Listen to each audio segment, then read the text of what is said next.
পুরো মাসের বাজার করে নিলাম আজকে। সাথে ছিল কিছু কেনাকাটা ডিসকাউন্টে বাচ্চাদের জন্য, আর প্রতিদিনের রান্না বান্না, আর বানিয়ে নিলাম 1 মাসের নাস্তা একবারে একদিনে। হ্যালো, আসসালামু আলাইকুম সবাইকে। সবাই কেমন আছেন? আশা করছি ভালো। আমরা আলহামদুলিল্লাহ ভালো আছি। তো সকালবেলা উঠে গ্রিন টি খাচ্ছি, মানে 1 সপ্তাহ বেশি ধরে আমরা এখন গ্রিন টি খাই সকালে, একটু হেলদি হওয়ার চেষ্টা আর কি। মানে দুধ চা খেতে খেতে এমন অবস্থা হয়ে গেছে, তো আমরা ডিসাইড করেছি এখন থেকে প্রতিদিন গ্রিন টি খাবো, সপ্তাহে একদিন দুধ চা খাবো। যাই হোক, তারপরে আমার ঠান্ডা লেগেছে অনেক, তো ভাবলাম লেবু দিয়ে খাই। সকালবেলা একদমই খেতে ভালো না, এই জন্য আর দেখানো হয় না। তো এটা একদম যে সকালবেলা উঠেই আরম্ভ করেছি এমন না। মেয়েকে স্কুলে দিয়ে আসার সময় নিয়ে এসেছিলাম লাউ আর লাল শাক। যদিও প্রতিদিনেরই প্রায় রান্না আমার হেল্পিং হ্যান্ড করে দুপুরবেলাটা, আর সকালে তো আমরা তেমন কিছু খাই না। কিন্তু আজকে আমার মনে হয়েছে আমি যদি আজকে কাজ রেখে দিই তাহলে আমি আজকে সব কিছু টাইম মতো করতে পারবো না, যেহেতু আমার বাজার আছে, তারপরে অন্য কাজ আছে। তো আমি চিন্তা করে দেখলাম যে আমি সকাল থেকে রান্নাবান্নাগুলো স্টার্ট করে দিই, কারণ আমার হেল্পিং হ্যান্ড যখন এসে আমার রান্নাবান্না করে দিয়ে যায় ওই টাইমটা দেখা যাবে আমি বাজারে গিয়েছি, তো ওই টাইমে আমি কাজ করাতে পারবো না, আমার এসে করাতে গেলেও অনেক দেরি হয়ে যাবে। এই জন্য আমি রান্না বসায় দিয়েছি। তো প্রথমে ভেবেছিলাম লাউ আলাদা করে রান্না করব আমাদের জন্য, পরে ভাবলাম না, যেহেতু মুরগি রান্না করছি সাথে লাউ দিয়ে দিই, রান্নাও কমে যাবে, আবার মানে খাওয়াও হবে। বাচ্চারাও না খেতে চাইলে শুধু আলু আর মুরগি দিয়ে ওদেরকে খাওয়াবো, আর আমরা লাউ খেয়ে ফেলবো। আর এখানে লাল শাক কেটে নিচ্ছি। আমি লাল শাক প্রথমে একবার ধুয়ে কাটি, তারপরে আবার কেটে আরেকবার আবার ধুই। তো এগুলা দেখা যায় রাত্রেবেলা রান্নাটা আমি করলেও দুপুরের রান্না আমার হেল্পিং হ্যান্ড করে দিয়ে যায়, আর যদি রান্না বেশি থাকে তখন আমি করি বা মেহমান আসলে করে। কিন্তু যেদিন কাজ থাকে বা আমি কিছু করব ওই দিন আমি করে ফেলি। তো এখানে শাক সিদ্ধ দিয়ে দিচ্ছি। শাক যখন কিনছিলাম না মনে হচ্ছিল অনেক অনেক বেশি, এক আঁটি নিয়ে যাই এটাই যথেষ্ট, কিন্তু পরে সিদ্ধ করার পরে অল্প হয়ে গিয়েছে। আর এখানে বেগুনের ভর্তা করছি। বেগুন এখানে আমাকে দিয়েছে আমার পাশের বাসার ভাবি, উনি ছাদে বেগুন গাছ লাগিয়েছে, সেই বেগুনটা আমাকে দিয়েছে খেতে। তো বেগুন আমার সব থেকে ভালো লাগে মানে ভর্তা করে খেতে, পোড়ায়ে যে ভর্তা করে ওইটা। তো এখানে আমি একটু ভর্তা করে নিচ্ছি। আর এদিকে লাউ দিয়ে মুরগি তো হচ্ছেই, তো মাঝে মাঝে কষাই দিচ্ছিলাম, মানে লাউটা এত ভালো হয়েছে যে এক্সট্রা কোনো পানি ইউজ করা লাগেনি আমার মুরগিতে। পুরাটা লাউ থেকে পানি বের হয়ে মানে সিদ্ধ হয়ে গেছে। মানে লাউ যদি ভালো হয় না, যেভাবে রান্না করা যাবে খেতে ভালো লাগবে। তো আমি সব রান্নাবান্না তাড়াহুড়া করে করে রেডি হয়ে গেছি, যেহেতু সকালে সব কাজ কমপ্লিট করব, এই জন্যই তাড়াহুড়া করা। তো আমরা সব বের হয়ে গিয়েছি। বাইরে বেশ বৃষ্টি বৃষ্টি ছিল, মেয়েকেও স্কুল থেকে নিব, সেই সব কিছু চিন্তা করে মানে হাতে 1 ঘন্টার মতো টাইম ছিল। তখন আমরা ভাবলাম যে আমাদের বাসার পাশে বেবি শপে যাব। বেবি শপে 50% ডিসকাউন্ট চলছে। তো 50% ডিসকাউন্টের কথা শুনে, যেহেতু আমার বড় 2 বাচ্চা, বেশ বড়, দোহা একটু ছোট, তো দোহার জন্যই মূলত আমরা বেবি শপে এসেছি কিছু কিনতে। আমার বড় 2 বাচ্চা যখন ছোট ছিল ওদের ম্যাক্সিমাম ড্রেস আমি বেবি শপ থেকে কিনে পরাতাম। বেবি শপের ড্রেস আমার কাছে খুবই ভালো লাগে।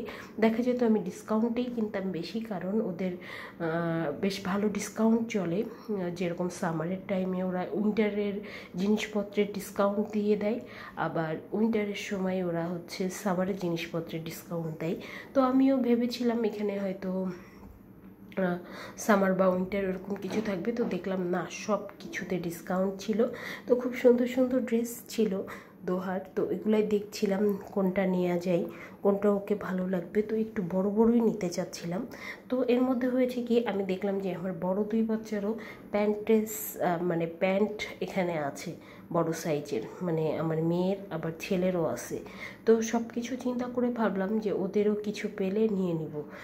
বেবি শপের কাপড়ের কোয়ালিটি, কাটিংস আমার কাছে খুব ভালো লাগে, এই জন্যই নেওয়া হয়। তো ওরা তো দুই ভাই বোন অনেক পড়েছে।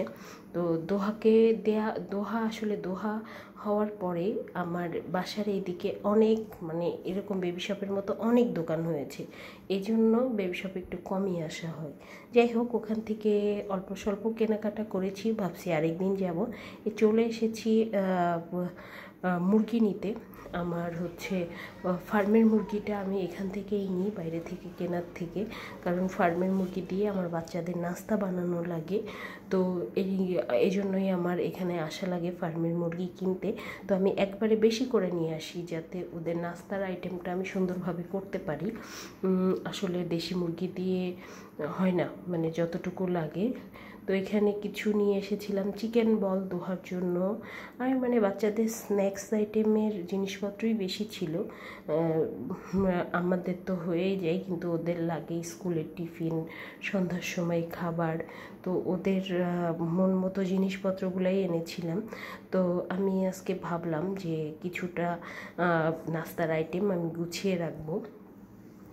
দেখা যায় একটা দুইটা করে আইটেম যদি প্রতিদিন করে রাখা যায় 2-3 দিন ধরে, তাহলে পুরো মাসে নাস্তার টেনশন থাকে না বাচ্চাদের।